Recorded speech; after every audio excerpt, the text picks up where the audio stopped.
So kind of going back to you and your upbringing, talked about how in the '90s when I've talked to different people from DC, and they talk always mention how like the '90s was like that was when DC was the murder capital. Like, it was pretty much one of the worst times in DC. Yeah. With you being Hanover Place, what was it like growing up for you, especially in the '90s during that time? It was dark, man. The '90s was dark. You know what I'm saying? Just um, and death and violence just became, what it was. It was really that pervasive. And again, it's amazing what the human being can adapt to. But every day, you growing up, you're a kid, but there are adult-like things that you have to be prepared for. Um, and violence was everywhere around you. I don't care what, right? Getting on the bus, you know what I mean, going to you walking with your man to the store to get some eggs and milk for his mother or whatever. It was just aggressive. And that's the thing. I think even violence is never, like, it's always been a part of Washington, you know what I'm saying? But in that period right there, the level of aggression was just different. You couldn't really, like, it wasn't nowhere to run. You couldn't hide from it. You had to kind of like take it head on. You feel me? And you had to develop a certain armor. You had to detach emotionally. And as children, we started to lose friends to gun violence, man, and family members. And you don't understand at the time what that compound trauma is doing to you. You know, um, not to mention that what was simultaneous with that, what people don't talk about enough was, and we even talk about the crack area and we talk about the drug dealer, but the addiction piece. You know what I mean? The addiction piece and how it removed adults and what children had to go through as related to that removal, or watching their parents and adults in their lives be addicts, and um, how that played into people's rage. You know what I'm saying? Which led to violence, or the abuse that was happening in people's households, that led to a lot of the violence. That's the stuff that's like sort of, you know, that ain't surface level. But when you grew up in it, you understand that none of it was surface level. It's much deeper than what people think and know.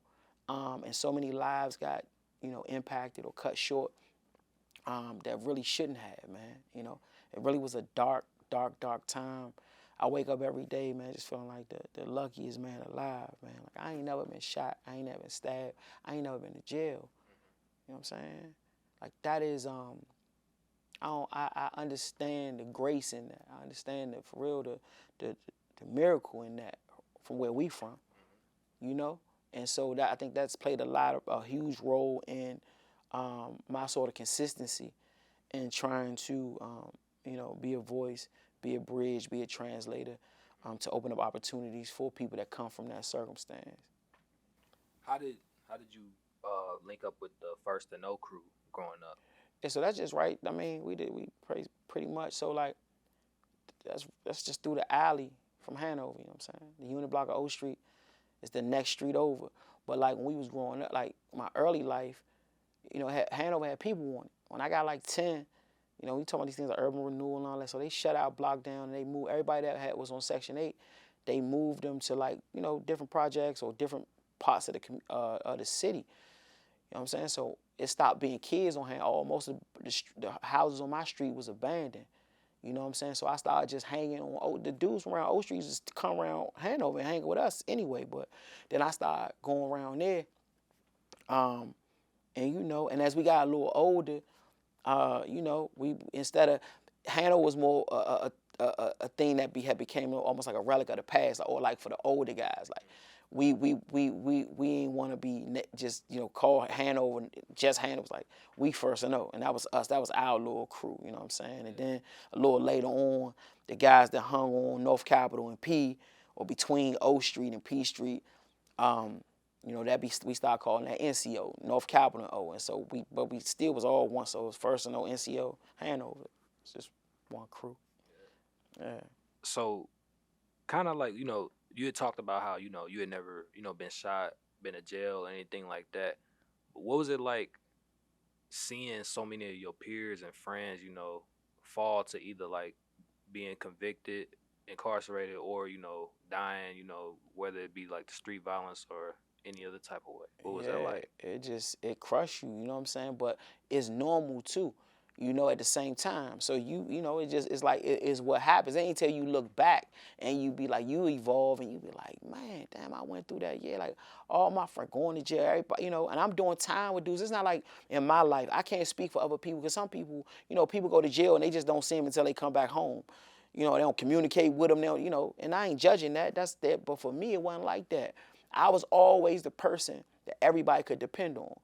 I'm gonna write you, send pictures, you send money, all of that. And that was for my family members and my friends. I always been that because I was raised like that. My grandmother, my uncle, I learned how that when somebody go to jail, we don't quit them.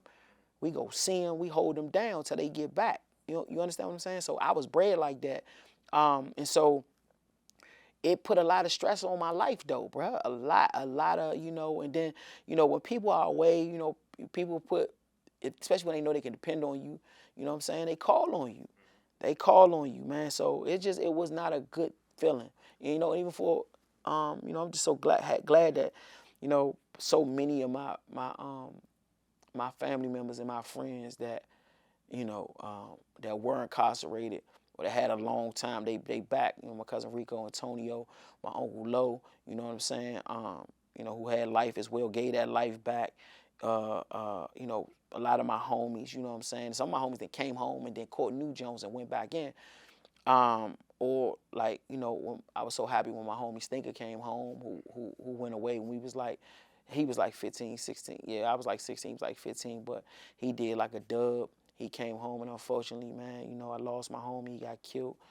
So it just be all, my homie Cheese, God rest his soul, he got killed, you know what I'm saying? Thunder Mo, big homie, you know what I'm saying?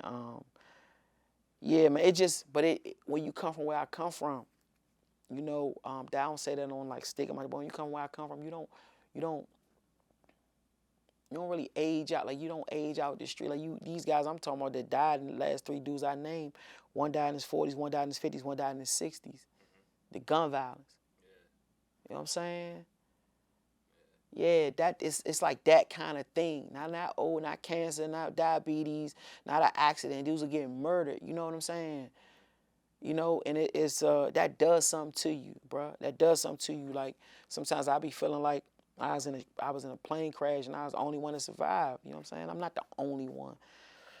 But in terms of what I've done, or without going to jail at any point, or and being able to be in the rooms I'm in and respected and by being able to make the impacts that I've made, coming from where I come from, it is pretty rare.